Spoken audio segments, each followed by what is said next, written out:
Welcome back, everybody, to another live stream. We've got an awesome guest today, Cjell Monē from Monē Bikes. He makes some pretty cool, interesting, dirt-oriented bike packing specific bikes out of a bread truck.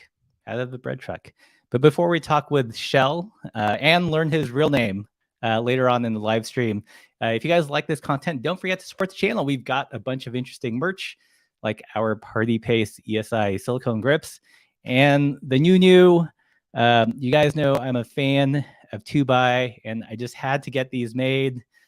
These are designed by our friend Dan Mergen. He's an art director over at Adventure Cycling. And I asked him to channel some Save the Whale vibes, and I think he totally nailed it. So we've got these in bottle size, as well as these little bike size ones. And these will go up on the website, I believe tomorrow. So if you like this content and want to support it, check out the store. But without further ado, let's welcome Cjell to the live stream. How's it going? Great. Thank you for having me, Russ. Appreciate it. Yeah, it looks like you're tucked right by the fireplace there. Yeah, we've been in blizzard mode today. The sun was shining and it seemed impossible. And the weather report was like, yep, it's going to snow. And I was like cleaning up in the front yard. And then it got to like a comical level. Like I was still outside, but things were like really getting Armageddon. Finally, I had to retreat inside. So now we're as close to the fire as we could possibly be. Nice. It's a good place to be. We can relate. In Montana, when we got back from California, it was like minus 20. I was like, why do we leave? That's too many minus. That's a lot. Yes. Okay, so you're known for making bikes, but before we started the business, you were really into bike packing. What got you started into that? I guess I got just started on bike touring just because I was a young guy kind of craving some adventure, and I thought, like, oh, here's a bike and I can go here, and kind of before that, I kind of got hooked on like ultralight gear and through hiking a little bit. So in 2009, I hiked the Pacific Crest Trail and I made a bunch of gear for that. And cool. Then while I was hiking the Pacific Crest Trail, someone was mentioning this Tour Divide, the Continental Divide route, and it sounded excellent. It sounded awesome. And so kind of in between there, I started just dirt bag touring. My first bike tour, I fished a bike out of a dumpster. And nice. Then my challenge was to make it home to Minnesota from Colorado for less than the cost of a Greyhound ticket. The Greyhound tickets are pretty cheap. And so I think I paid the bike shop $20 for a shifter and a rack. And that was a good chunk of a good chunk of the budget eaten up there. But then I got a milk crate, and I had my ultralight pack, and it was like a early 90s rock hopper. And nice. Rode from Vail, Colorado back to my parents' home in Minnesota. And that was kind of the first bike tour. And I just thought it was great. It was just kind of a pretty simple way of being, and being on the bike. So kind of got hooked there. And then the Tour Divide kind of brought to my attention. And then I, as a lot of us are, just obsessive, like just very single point focus. This Tour Divide was the thing. And so I tried to do a bunch of preparation, and then I got into my idea like, oh, I could also build a bike. And so that's when I was actually on a tour from Minnesota back to Vail, Colorado, and I was coming through Fort Collins, and that's where I met James Bleakley at Black Sheep Bikes, and really just kind of connected with him immediately. And this was 2010, so I wouldn't say early days of Tour Divide, but still it wasn't. It was under the radar.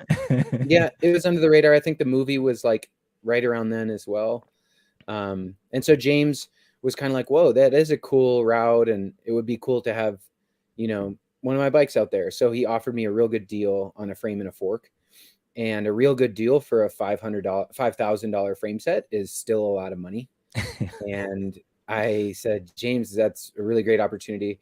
If you let me come down and at least be present while it's being built, but I would love to be as much of a part. And James has already done this. He's already taught people to frame build before. So it was like, yeah, I will totally have you down here. So I borrowed a van and lived in the parking lot, and I showed up early with James and I left late with Todd, who runs Moonmen bikes. But those two were Black Sheep bikes at the time. And I just was very studious, and like, it wasn't just kind of like, I had a notebook. I would be sitting there. What tube wall? What do you do here? How come, Right. why is your hacksaw, or why is your, bandsaw so shitty? And you go, oh, you just kind of get an exposure to it all. And then that year, I like to say I built a bike with James. That's totally inaccurate. James built a bike while I was present. But that was kind of my first Tour Divide bike, and I decided that the best training to do a Tour Divide race would be to do some bike touring. So I ended up flying to Costa Rica with my old Trek 400 Alliance D. The D for double, so it didn't have great gear range, but good enough to ride from Costa Rica back up to here to Silver City. And in Silver City, I just met, it's just filled with sweet people and amazing cyclists and a great community here. And that I stayed for, not a unique story, but I stayed at the bike house. A guy named Jamie Thompson kind of runs this bike flop house. And now there's a hostel and a campground and stuff. But in that day, if you were a bike tourist, they would go, "You look like a bum. Go over to Jamie's." And so, people like Nick Carmen has been, through the bike house. And I don't know, there's a lot of people who share that story of being in Silver City and being through the bike house. And so I swapped the bike out. I got on my brand new Black Sheep bike. I had made the luggage, so I had sewn up some Cuban fiber, which is a total mistake. I mean, it's not a, and then anyway, you learn.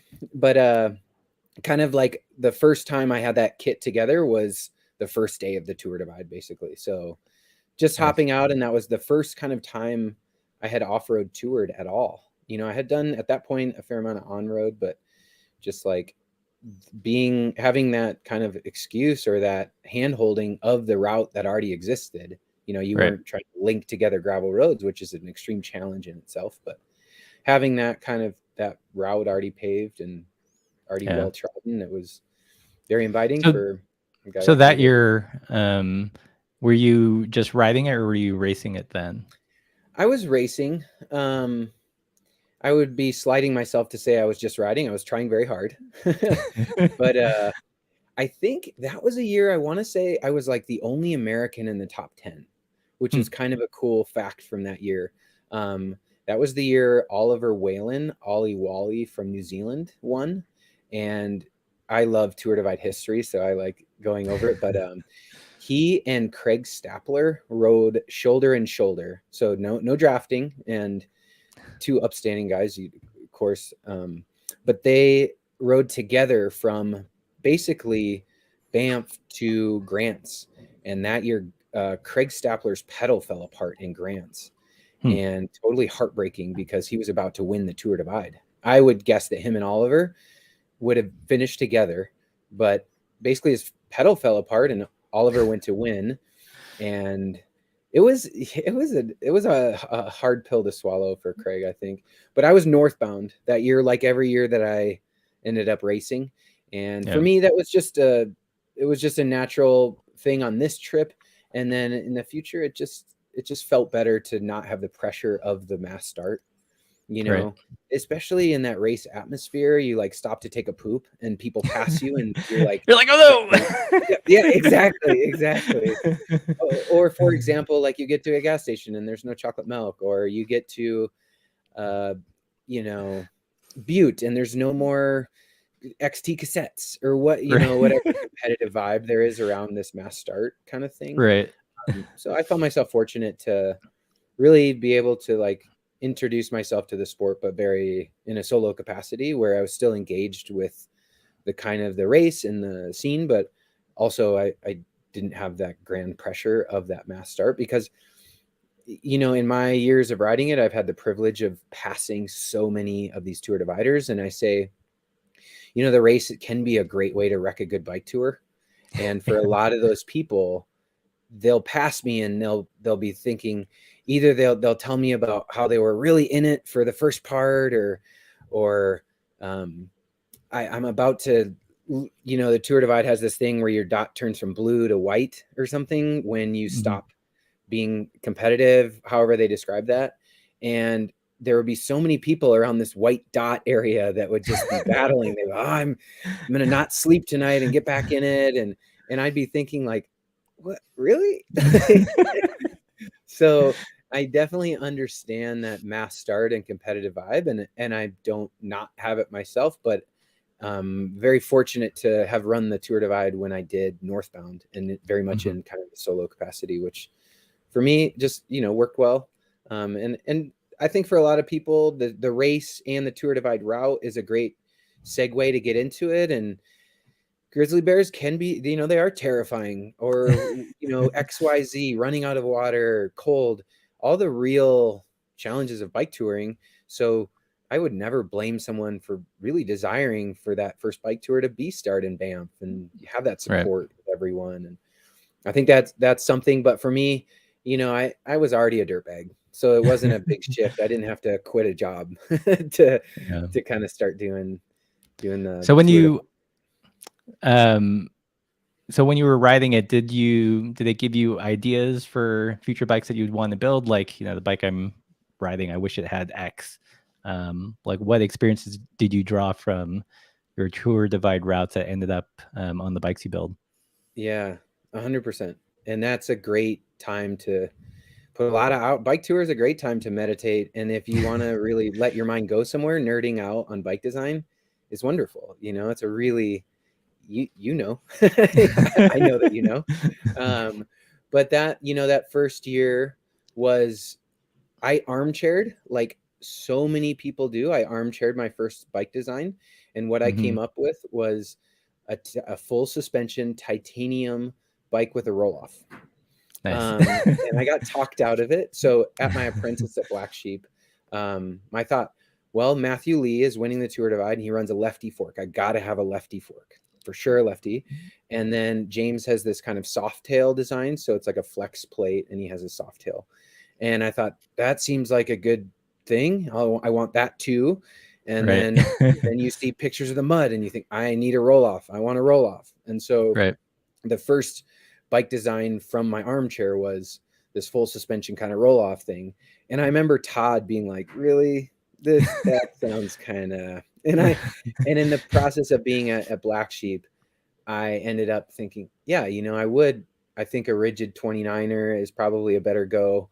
And then I armchaired this drivetrain, and I've mentioned it before, but it's the slowest shifting 8-speed drivetrain that there ever was. So I built that bike. I keep saying I built it. James built the bike while I was present, with 135 front and rear spacing, so you could do the front and rear wheel swap. And then it was a dingle, so it had 2 single-speed gears.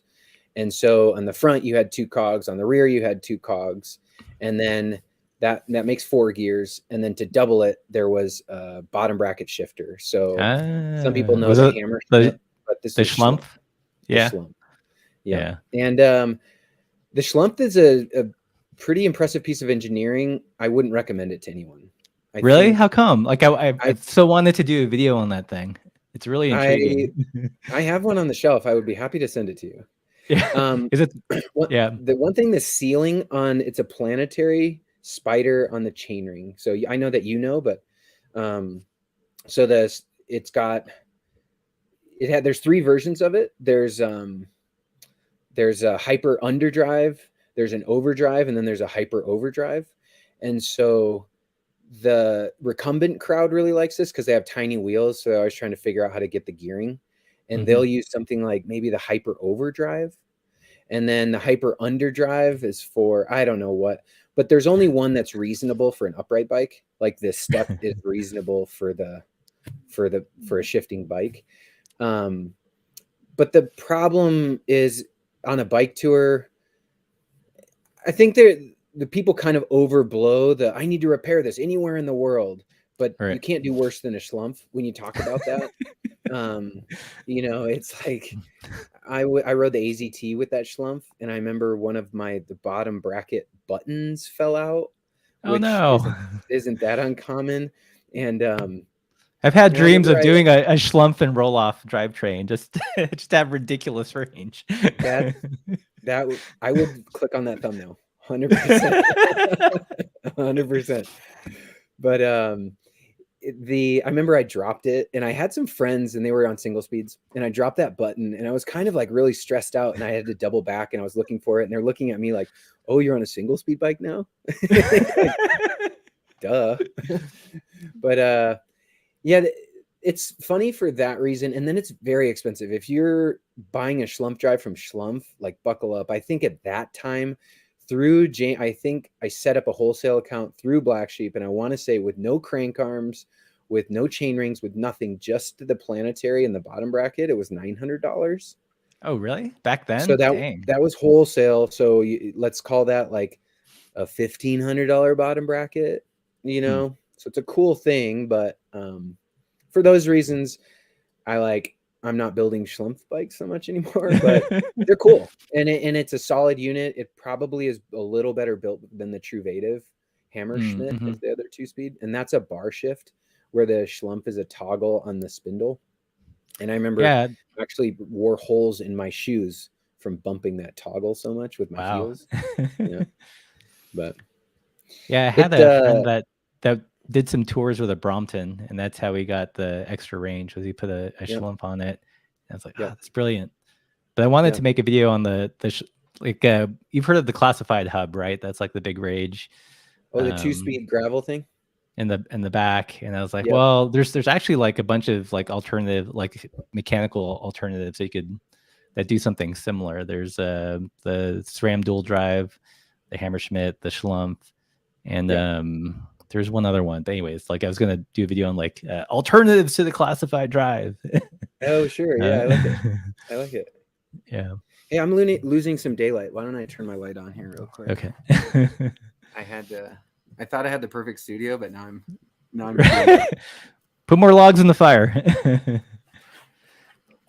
Sweet. So we've got 126 people here. If you guys have questions for Cjell Monē, let us know in the comments below.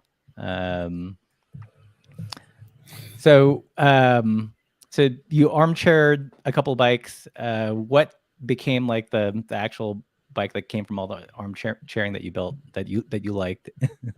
Well, I didn't continue with the Schlumpf, so I learned that wasn't necessarily my ultimate solution, but it's a cool one. Oh, and I will just say this about that 8-speed bike. The gearing was such that like you would want to optimal situation was you would split your gearing between the two, and it's a very capable setup. You really have the overdrive gear is as heavy as you want it to be, and it ended up to be where the climbing gear, I think I was running a 33, which is like the lowest tooth count on a 130 BCD or something like that. 3325 was my easy gear, and then I had a big heavy overdrive on that, and I would never want to make my easier gear any heavier than that. So all the other cogs that I was carrying, I was never going to shift the bike into those. Right. So that's the sum up on the first design, but it's cool. I mean, you have no chain tensioner, you have no, moving parts that way. So it's a pretty robust setup. So how were you taking, did you have sliding dropouts, or how were you taking up slack? That is James's Hacks system. So it's horizontally adjustable chain stays, the Hacks. And James does it, Todd does it, and then now I've kind of got a similar system, which is just kind of like extending the chain stay and allowing those seat stays to flex. And James had the Hacks was that. So on the dingles, you have generally the same chain length, so you can shift a dingle without changing that necessarily, pop the wheel out, but didn't ever end up shifting it like that. But to your question, the first year was that Black Sheep, and then the second year I was pretty determined. I thought, that was a great thing to have that bike from James, but I really want to build my own Tour Divide specific, like that would be the goal with the bike. And so my first thought was like, I ran 2.2 icons, which everyone did the first year. And I remember running a fairly high, like reasonable pressure for someone in 2010. And I really didn't know I didn't have a lot of experience riding, so I didn't know like, oh, it's a bumpy section, pressure down a little bit. I didn't have that so much. And I Mm-hmm. remember it was Platoro to Horka, or actually Horka for me it would be Horka to Platoro, so that's southern Colorado, and it's kind of a pretty well-traveled gravel road with a lot of embedded rocks, and so really rough ride. And I just remember thinking like, forget it, whatever it takes, I need something more comfortable. So the next year I thought 3.0 tires, got to have as much cushion as I can get. And then drop bars, I thought drop bars would be cool. I'm still, I in as much as I've learned through selling bikes to people, I find that I offer advice when it's solicited, but other than that, I can't tell someone drop bars are the best. You have to try these drop bars because, you know, Mm-hmm. because everyone has their own thing. But I really feel like more than say a Jones loop or a comfortable this or that or a swept this, drop bars have two different levels of hand position, and that Mm-hmm. really offers a rotation of the pelvis on the saddle, and that is obviously good for bike touring. You want your seat bones to move around a little bit. And so drop bars were on that next bike, and then the next ones were just kind of like personal challenges and design choices. I built it lugged, and I built kind of a cool biplane fork for it. And then I Mm-hmm. built my own first generation of this adjusting chainstay. That one was kind of a collar setup behind the bottom bracket. So the chainstays came into a collar that clamped onto a kind of a post. And that was the slider for the, and then that one was just a single speed at that point. So, Yeah. but yeah, big tires, drop bars, and then I'm trying to think what else went into that design. Oh, big frame bag. I wanted a big frame bag, so I went non-suspension correct because James and I built, come on. James built, You witnessed. yeah, it was a suspension corrected bike, and I did have a suspension fork that I bought through him so I could go back and forth. But on my next iteration, I milled it non-suspension correct, so I got that maximum frame triangle room. Right. So that was a big thing. I just learned where the most effective places to carry gear, and definitely that frame bag is a nice one, and making it big is a no-brainer. So did it meet your expectations having the plus size tires and all that, or was it still The like plus size tires are wonderful. I really think all of the Jan Hein research about soft tires and the energy that goes in there. I think I was running the Nards, which are a pretty light case tire. And I think that's a pretty good rolling bike. I think that was, I don't know that I would go there. I maybe settle into like a 2.6 or a 2.8 for that route, just myself. I know 2.2 is kind of still the conventional wisdom out there, but I don't mind the volume in the tire for sure. Yeah. So yeah, and then yeah, there was definitely some more learning. And I paid someone to make the luggage this time. I learned that I wasn't good at making luggage. It's good to know your That strengths. Yeah, exactly. That first year, I didn't have enough seam allowance on my seat bag, and I was stuffing it full, and it just blew out one of the seams. And it was very sweet. The warranty department at Big Agnes in Steamboat fixed it for me. Fixed my own luggage for me. Yeah. So that was a very sweet thing. So shout out to Big Agnes for fixing my luggage. But yeah, I'm trying to think what else I kind of learned on that first iteration of that bike. Lugs are tough, especially when you start getting into other design choices. Like if you want to put a big tire in there, and now all those lugs are funky. And what happened to me was I internet learned this strategy to like kind of bend these lugs a little bit with two steel rods. So I bought a couple rods that were the size of bike tubes, and then you have these big kind of levers to tweak your lugs. And I think what happened is I ovalized these lugs enough to where I don't think the tube cracked or anything cracked, but the shoreline cracked. And so that was my first bike that I built myself, had cracked by the time I made it from Colorado down to the start here. And then when I rode back, I had brought some flux and brass to fix it. And it's a little stressful because it was still rolling just fine. I mean, the bike was totally fine, but I was kind of like pulling into a place and then looking around for a farmer that might have a torch and not quite finding it, and think, oh man, I can't wait for this. And finally I got a hold of this guy, Don McClung in Salida, and he ended up fixing it for me.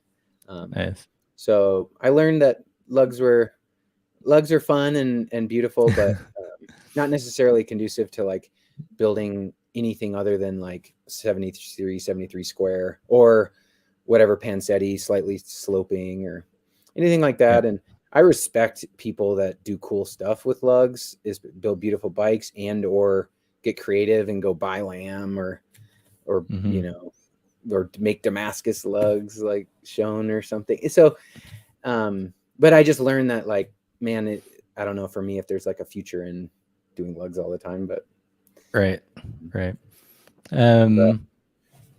Let's see. Sweet. We've got 143 people in the chat. If you guys have questions for Cjell, leave those in the comments below and I'll pass them on. When did you so you did the Divide, you had some proto bikes. When and why did you go into business? So I want to say it was like the second year that I rode. I was on my own bike, and I passed a guy named Billy Rice. And Billy Rice, very interesting character. He became the first person to ever yo-yo the Tour Divide. So he started in Mexico and rode to Banff and then rode back. And I actually met him in Idaho, Island Park area. And we kind of just hit it off right on the trail there. And he just seemed like a really great person. And he looked at my bike and that's so cool, you know, and like, yeah, I fixed it, you know, it's going good now. And he was just such a great person. And he even on the trail, he goes, I want one. And I was like, okay, cool, whatever. Like, okay. And then when I got home that winter, he called me and he goes, hey, I want a bike. And I was like, okay, well, I'm kind of new at this, but totally, that sounds good. He goes, well, my idea is to ride the Tour Divide with my daughter, and I want a tandem. And I was like, Billy, I've never, I don't know, man. And he goes, no, rock and roll, let's build a tandem, you know. And I'm okay. So I geeked out on tandems, and I really, I don't know the guy's name, Fandango. He was really great for being forthcoming with information. Walt Works had, you know, it's daunting to what fork blade are you putting on this father-daughter's tandem? I mean, it's pressure, you know, and so you don't want to mess it up. And at least if you did mess it up, you'd done due diligence. So there was a lot that went into figuring out what was a safe tandem. But basically the fork ended up to be 3 steer tubes, which is, it was a miserable fork. I remember putting it on my single bike and riding it and being like, wow, this is harsh. But that was actually one of the early triplane forks.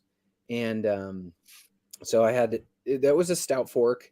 And then he called me about halfway through the winter. And I remember the bike is literally like on my condominium floor in the kitchen, kind of laid out.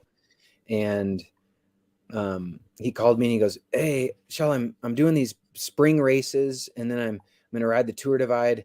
I need a bike for me this spring. And I'm thinking, Billy, I got my hands full here, man. And I go, and I'm brand new at this. And so I'm go, Billy, I'll need another deposit if you want another bike. And like, as we're talking, my PayPal is ding. And I'm like, okay. So Billy Rice was really one of the first people that ordered a bike that really like, let's do it. And it worked out great.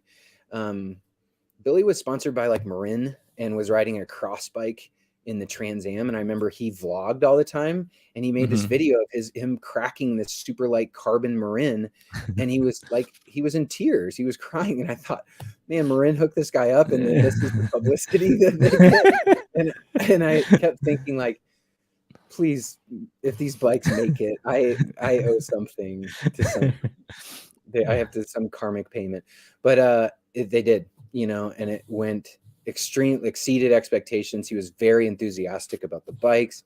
And I built it. He's 6'4", and tall people are like, big frames are like catnip to tall people. They just, you get on them and they're like, this is amazing. And it's like, well, I just made it really big, you know, because every one of those people has been riding an XL Surly, you know, for years, and it's been too small. And so, yeah. he really loved them, and that was kind of my springboard into, oh, I guess I'll, try to make these for a few people. And it was a pretty gentle segue into, I wouldn't say full time, but I went from like working in the restaurant and skiing every day to like skiing half the days, frame building, and working in the restaurant. So there was just kind of like probably 5 years in there where I was easing my way into more commercialism in it, and more selling on, not much marketing. I mean, I didn't have any kind of capacity to make more than like a month or something, so I didn't need to sell any. But that was kind of, that was early days. The first ones I built in the pool maintenance room of my condo. I keep saying condo because this is where you live when you're in Vail. And then the next bikes came out of this Toyota Chinook, which is like the little baby Toyota RV. And that was my solution. It was just small enough to fly under the radar in Vail, where you can't actually park an RV. Like even at your own house, you can't park an RV in Vail. So it's just small enough to like fly under the radar, and just big enough to fit a tandem frame. So that was the first camper come shop. And then I probably what did your fixtures look like inside the small space? Like, because I usually imagine like, needing a fair amount of space to build a bike. I think the small nature of the shop was, I wouldn't say beneficial, but I think it really like made everything very intentional. Like you couldn't just turn around and buy a mill, or it just wasn't an option to. They're just the kind of regular solutions just weren't always available. So you just really were intentional about how it was laid out. But I still use the first fixture that I bought, and I'm really a pretty big fan. I think I'll just say that I think the straight hand builder business model is a hard one. And everyone knows that, whether you build frames or not, everyone knows that it's hard. And you have to your hands touch everything after 1,000 emails are exchanged. Just everything about it requires a lot of attention. So I came into it frugally, and I still approached the hand building side frugally. Like I just, you can't turn around and start investing in like crazy tooling, because it's easy to get behind. And so the first jig that I bought was a kind of 80/20, just that extruded aluminum, and some other frame builder had figured it out. So they had already made the cones and done all the things. But what I really like about that is it's modular.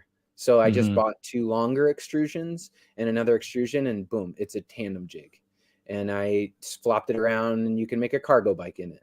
And then you can extend it. You can use this thing and this thing, and then you can make a bigger frame. And so it's really modular, and it really allows you to kind of troubleshoot whatever things come up with, whatever weirdness you're trying to build. And so for that, I think it's great. I think a straight jig does not build a straight bike. There's a lot more that goes into getting a straight frame. And so that jig just served me very well, and still does. So that was that. And then I was a guy that was just printing off those templates off the internet. You have this tube and this tube and this angle, and it prints you off this little template, and then you kind of file. And that, that's a great way for anyone to start, is just filing those miters. And you really, you don't need much. The first, also the other tooling would have been a plumber's torch. So the 2 little oxyacetylene. And that was just the most affordable way to stick tubes together. I didn't really think like, oh, I need to go out, a TIG welder is going to be $2,000-$3,000. It's not going to happen for me. So a $300 plumber's torch, that's going to happen for me. And I just remember, I think I filed 1 fillet, and I thought, man, this is really, really hard. This is so hard. I'm going to try a lot harder the next time I braze. And that was kind of that was the whole start of the raw fillets. And that thing was just like, filing is hard, and you just become really intense and militant. And I look back at my early work, and it was not great, but you could see me trying. I was definitely trying, but that frugality and the plumber's torch kind of just turned into what I have now, which is this kind of fillet brazing kind of angle. So what's your kind of the whole setup in the camper? What's your capacity for bikes now? Like how many can you do in a month or a year? Um, how's my stream? You're kind of breaking up on me. Am I streaming okay? Yeah, you're good. Okay. Okay, great. Um, my capacity has more to do with the amount of time in my life and then where my energies are directed. So my custom list, I try to I shoot for about a bike a month, and now I've expanded. Now there's 3 models that are produced in a small shop in Taiwan, and that has really, in so many ways, it's just transformed my operation. And it's the nature of who I am. I'm a person that likes to figure stuff out and make it known to me. So this whole like, how do we make a bike in Asia? Well, I want to know that. I want to know about that, and I really want to own it. I want to be very as intimately connected as I can with that if I'm gonna to do it. So now I have these production bikes and the hand built side by side. So like anyone, I love nerding out and building a new thing, and so the hand building kind of scratches that itch. But I am nowhere trying to push my capacity to hand build bikes. I'm kind of doing the opposite to kind of defend my time. Erica, my partner, and I bought like a junkyard down here in Silver City. So we financed half of it, and the other half was $10,000, a Husqvarna on a dirt bike, and a Honda mini truck. Yep. And so that's the kind of deal we're talking about. But so it's just pretty low key, but basically the place needs a lot of attention. And so I'm trying to build, improve our home, run the business, which takes quite a bit of time. And then as well, make sure people's expectations that are on the list are exactly what they are. It takes a while. But right now I probably have, I don't know, there might be like 8-10 bikes on that list. And I've really tried to put a cap on that so we can kind of catch up and feel like I'm not under delivering to anyone. So I really try to concentrate on that. And it's fun. About half of those people are in for the Schwinn orders. So the Schwinn chops, I've done a lot of the chopping of the Schwinns and making mountain bike of the old Schwinns. And that's one of my favorite things. I think, if I could tomorrow, if I was a guy that just ran a steel repair shop, that would be really cool. I think, as much as I can offer that lip service, it is something that's near and dear to my heart, is just like rehabbing old bikes, really like making people aware and getting their old bikes back on the road. And, there's just so much value to everything that's already out there. But here's I'll show you, this is my Schwinn obsession. Yeah, there's more than there needs to be. I'll make one and then I'll have to go buy like 4 more. Like, I might, So we've got a question here from Duncan, who asks, I kind of touched on some of these points, but any suggestions for the aspiring frame builder? I don't know. I struggle to give advice, really. Baby steps. I guess I see people really investing heavy on the front end, and I don't necessarily think that's terrible, especially if you know what it's want you to do. But frame building it's going to be tricky to learn, but if you double down and put the weight of a bunch of investment on top of it, that you're all kinds of challenged now. So my first 5 years of frame building, or first 6 or 7, I was waiting tables, and that was a comfortable place to come from. So aspiring frame building would be build a frame and see how it goes, and then build another one and see if you still like it, and the heavy shop rent, and try to figure those things out.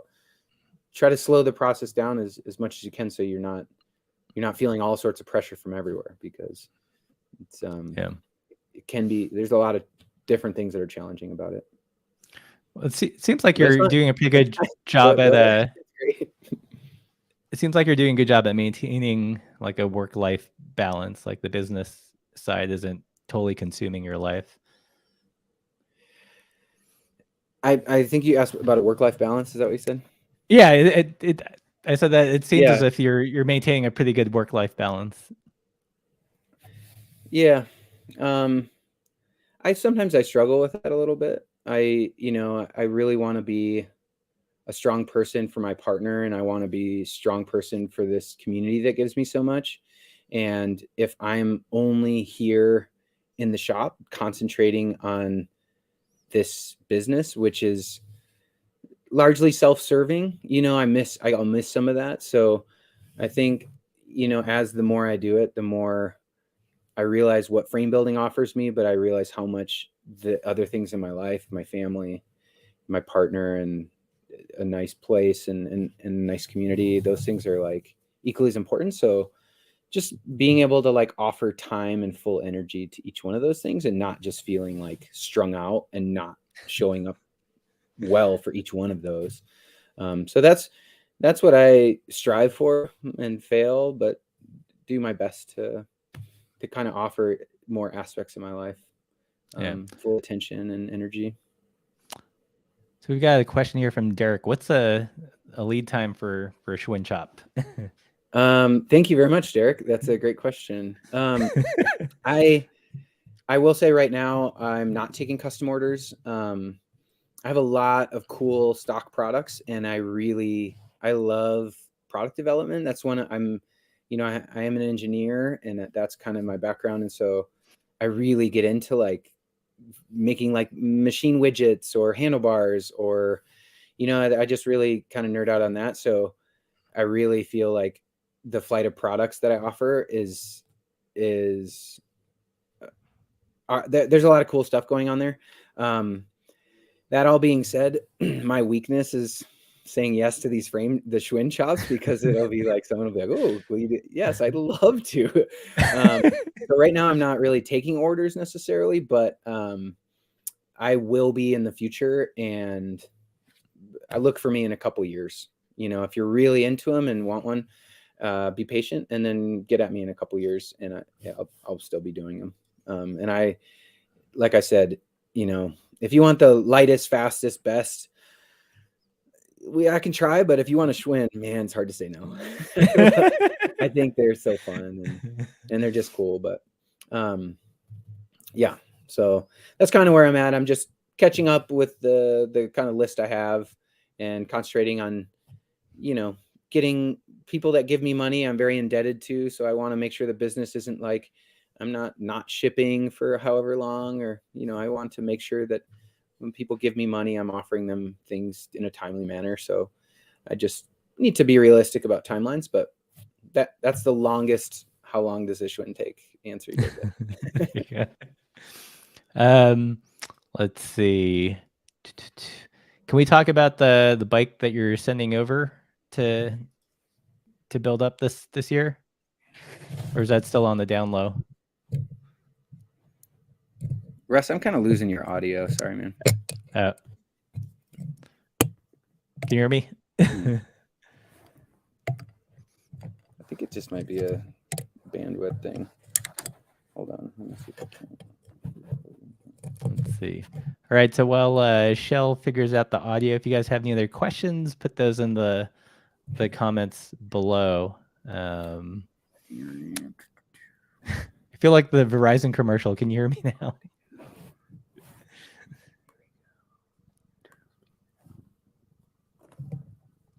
Maybe not. Oh, okay. Yep. There you go. Sorry. I think my headphones just took a shit. So. Okay. So can we talk about the bike that you're sending over, or is that still under wraps? Oh no, yeah, absolutely. So what's the model name? The model name is the Hachita. So Silver City is the last city on the Tour Divide, and the last tiny town before you hit the boot heel of New Mexico is called Hachita, and it's Spanish for little hatchet. And it's just kind of a bike that does a lot of things. But so the thought, I came out with a gravel bike called the El Pueblito, and the El Pueblito is kind of aimed a little more on the sporty side of gravel bikes. So, a lot of my ethos in bikes is just like making sure you have a comfortable setup. For a lot of people, that's a little more stack. And so I ended up, this Peblito was more of a a little more on the conventional side. I still like a little bit longer head tubes and stuff, but nothing revolutionary. But that was I did a lot of work on that bike to make sure it was compatible. So that's a gravel bike that takes flat mount or post mount. That's a bike that takes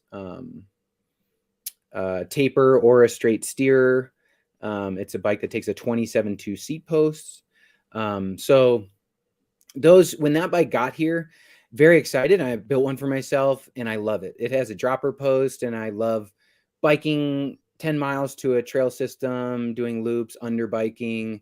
I commute to my runs on that. It's there's something to be said for a very efficient bike. And I really think that like, yeah, we figured something out. Like these bikes are good bikes. But the one thing, if you're in the through axle realm, you're not taking any of the old parts. You're not, I have a huge affinity for crust bikes, for that aesthetic and the cantilever brakes, rim brakes. I really like, the old QR stuff is beautiful, and just generally like using all the parts in the parts bin.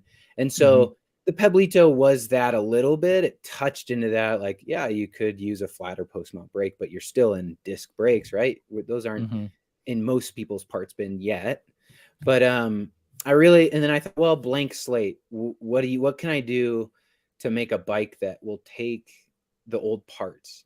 And it's not just like, well, then just make a cantilever.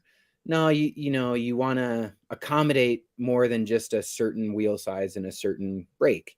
So then it's like, well, then you're talking about something with 1,000 brazons on it. You have that's ugly. When we care about how they look. And so the thought is like, how can I build or design something that is very compatible with a lot of things? And the thought is like, what does your old bike not do that you'd love your new one? And basically, like, I would love it to take bigger tires. I got a great flight of parts on my old road bike or my old ATV, my old, mountain bike. But if it took a little bigger tire, if it was a 700C, if it was beautiful, if it was lugged, if it was this and that. And so that was kind of where the Hachita came into being. It was like, okay, we have bikes that have great old parts, donors, friction shifting, down tube shifters. How can we make something so beautiful and so universal that you could really set it up however you wanted? And I just really love servicing the bike nerd. I just kind of really had a thought, like, I have so many friends that work and run co-ops, and like, what is the best bike to them? So the Hachita has a system of these plates, and there's 3 kind of heavy duty brazons on the seat stay itself.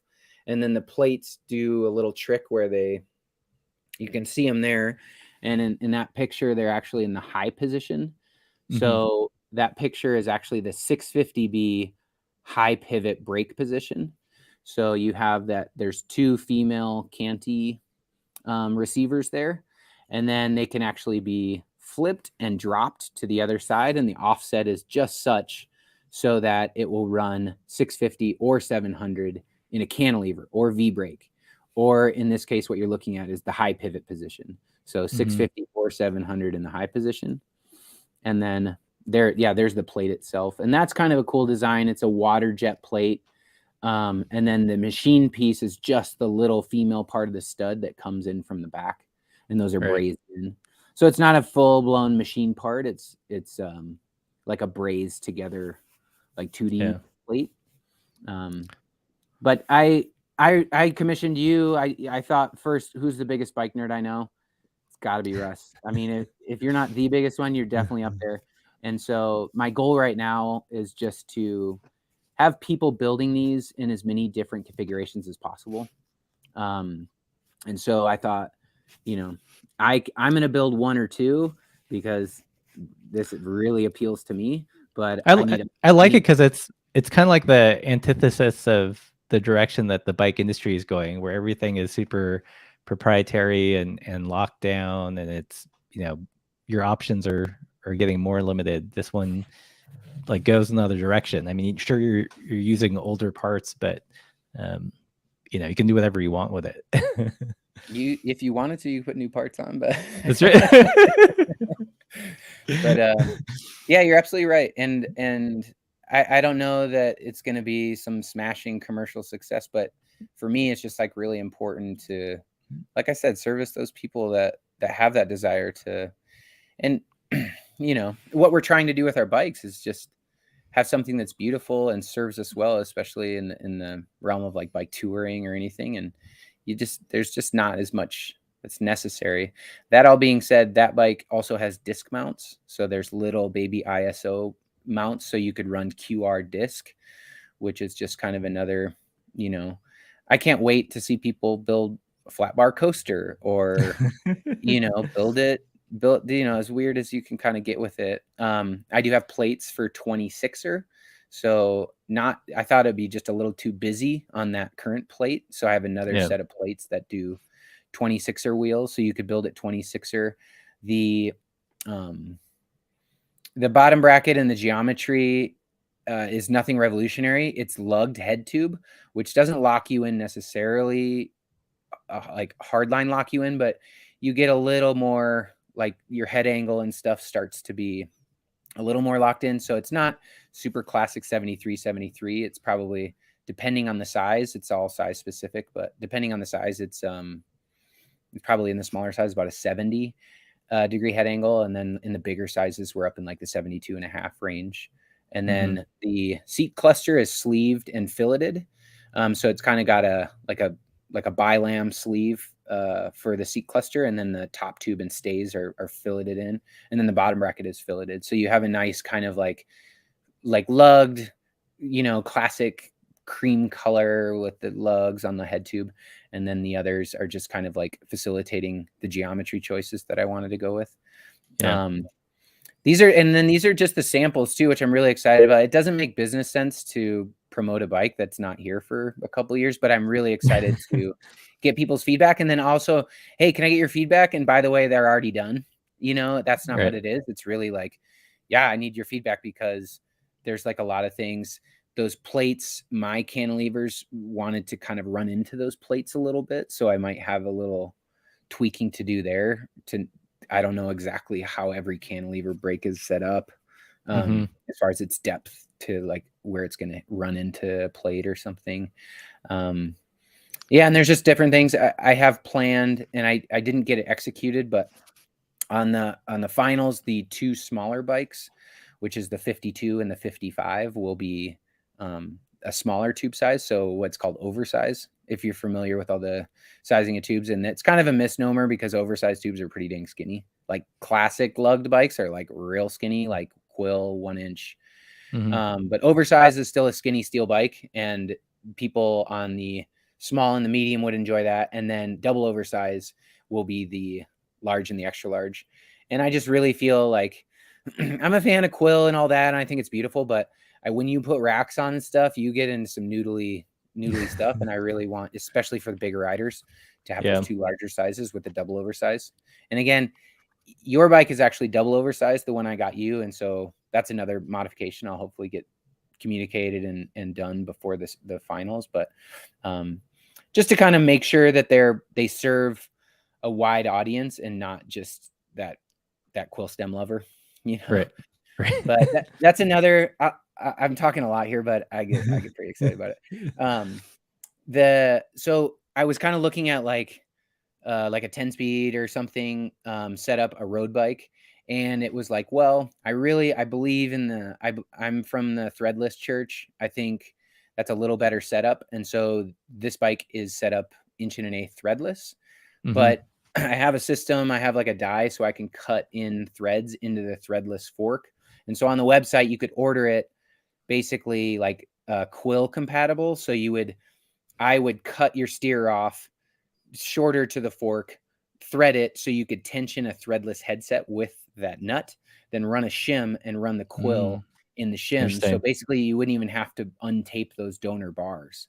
You know, you could really run a Quill from that bike, from that, you know, a vintage road bike directly in. So it would run Quill or threadless, which, you know, it's just kind of more compatibility, more nerdery. I don't think I haven't tested that setup myself, but I just, you know, just kind of thinking like man, if it can do anything, how about Quiller?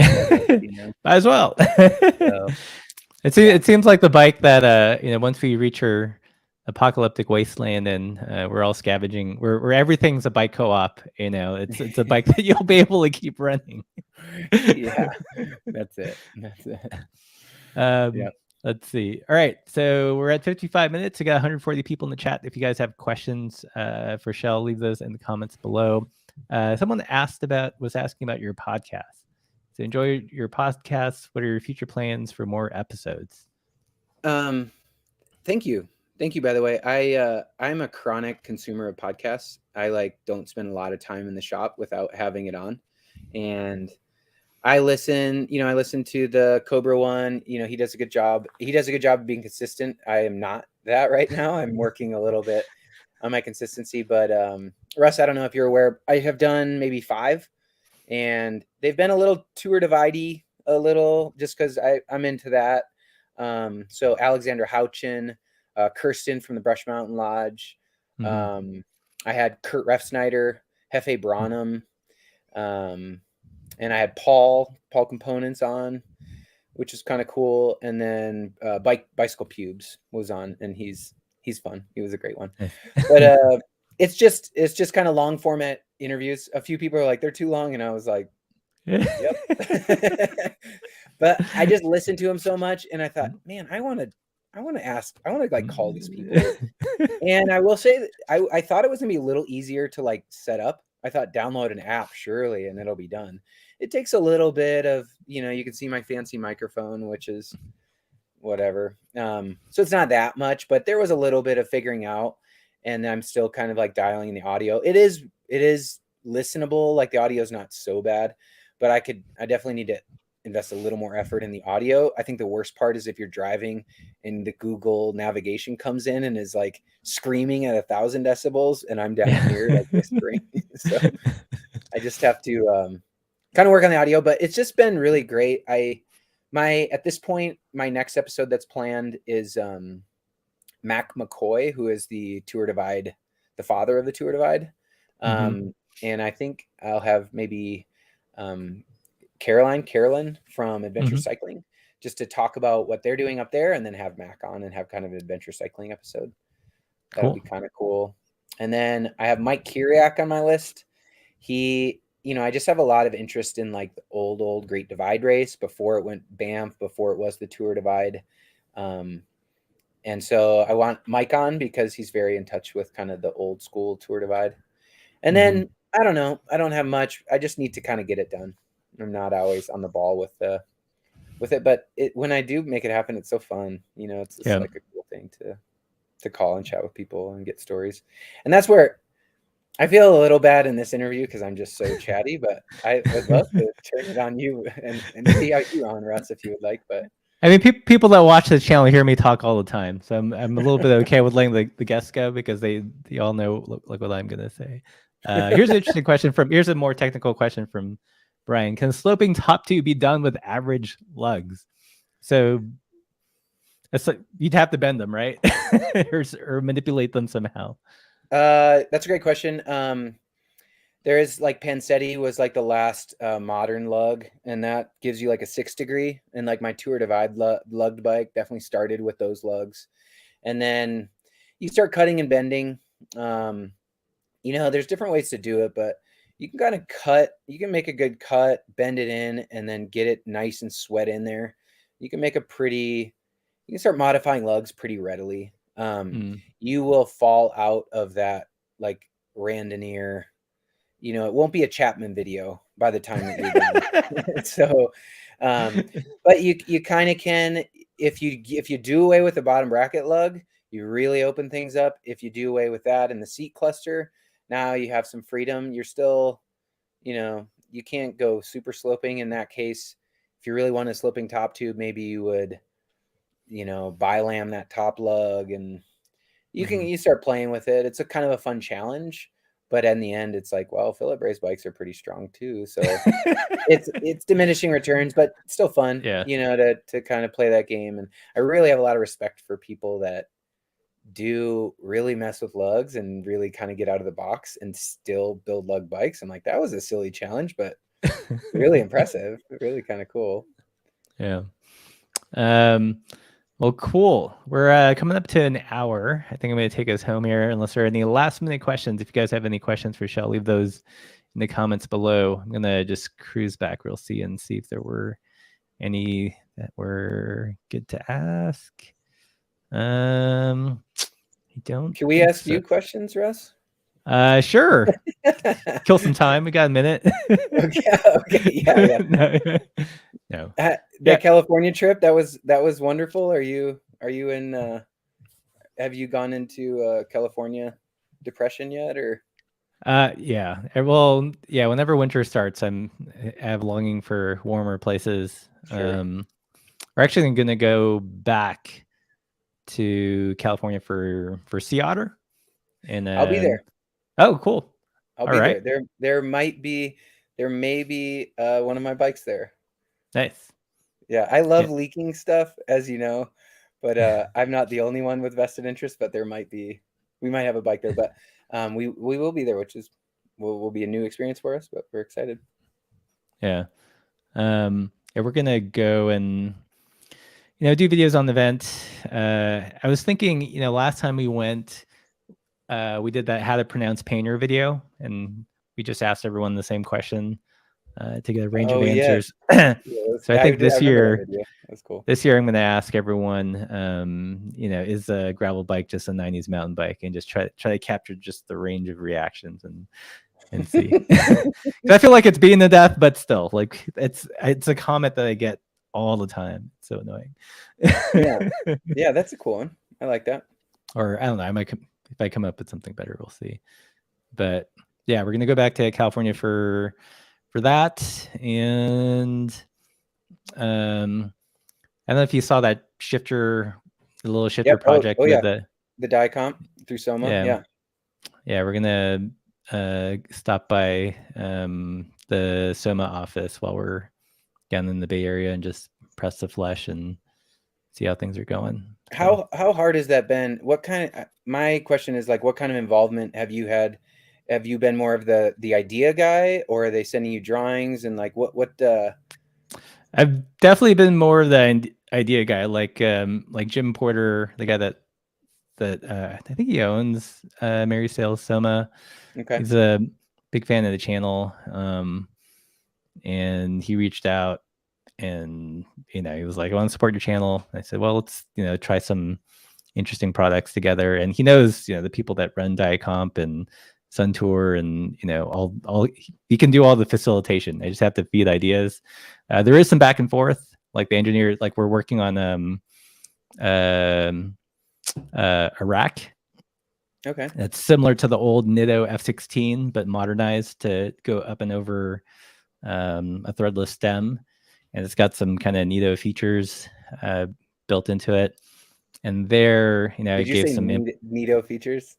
Yeah, no pun intended. Okay. But for there, I gave like measurements, and then like the engineers came up with the drawing, and then there was some back and forth on that. With the shifter, I feel like they might have had it in the works, but didn't see a demand, and it was like our pushing that got them to cool. let's make it happen. But they did have to modify the bar pod, and they machined like this little part to reroute the cable because the barrel's bigger. Okay. But yeah, so I sent, like, we read it for 2 weeks in California. Then I sent in all my written feedback, and we're just waiting to see what we'll see what they change or not change. So okay. And then what's the production cycle? How long does that? When will we see them? I mean, from what I understand, like it takes 4 months once it's like a go. Okay. So maybe midsummer, early summer at the earliest. So that's cool. And that obviously shifts to 12 speed and. Yeah. So I have personally tested it. Yeah. Quickie engagement. Yep. Yeah. So I've tested it on the SRAM Eagle. I've got a bike that's coming in that has it's going to have Campy 13 on it. So I'm going to put on that. And then I'm going to put it on my Timberjack, which is a 12 speed, and just make sure it works you know, like it in my head theoretically it should work with all these things, but just to make sure. So I love it. If I can just give you feedback, budget mullet series, awesome. Really, really. I'm a tan panner. I just like I dig it. You know, it's just like a great, you know, you can get clutch and yeah, get a clutch and brifters and it works pretty good. But yeah, I just like watching you mess with stuff and like it's cool. yeah. Thanks. Yeah. Yeah. Yeah, it's like I'd be curious how many people end up buying the shifter, because I understand it's like a totally like niche product, but it, you know, it is a little hole that could be filled.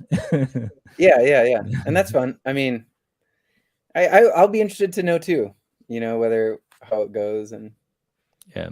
as far as that, because I'm like, wow, this is great. Everyone's gonna want this. They're gonna change the world. This is all 100 people are gonna yeah. I've tinkered. I have a couple of coaster brake prototypes. Yeah. And the market for $500 plus coaster brakes is gonna be pretty small, but I'm always like, yeah, let's do it. You know, I mean, Yeah. but I don't know the same economies of scale. I just like, I'm kind of like, yeah, try it out, see how it goes. But Yeah, this relationship is neat because it's you know, Jim is really going to bat and he's dealing with all the factories and everything, because he's worked with them for years. So it's, you know, it's been pretty easy on our end. Yeah, I'm jealous of all his relationships because he's in so much of the Japanese manufacturer, which is so cool. And like to see the Pan Racer tires that he does, like that's what I have on my Hachita. And just like, I don't know, he just does so many quality things like on that. So it's like the Mary Sales is like a real candy store, you know? Yeah. And like I was having a chat with him and, you know, I told him, you know, what I love about, you know, Soma and the Soma Fab Shop, it's like, it's full of all sorts of weirdo bike stuff. That's so cool. And his response was like, you know, we can't, you know, they can't compete with QBP with commodities, right? Yeah. Tires, tubes, like, you know, things that can get sourced from other places for cheaper. So, you know, they really have to offer products that are kind of interesting. They're going to be more expensive, but they are like, they're unique. Mm-hmm. Yeah, I think they do a wonderful job. I have like a quarterly Soma cart going usually.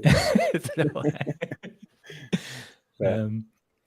Cool. Yeah. Well, I think I'm going to take us home. Thanks for being on the live stream. Can I offer a little taking home? Can I? Yeah, go for it. Like, subscribe. If you could just hit the subscribe button, turn on the notifications. It's also a big deal. If you like the video, please share it. And then, you know, we do have a Patreon. You can sign up for the Patreon, and that gets you into the Discord. And oh my goodness, we need to go pick up those stickers. I'm logging on now. That's pretty good. Nice. What I missed?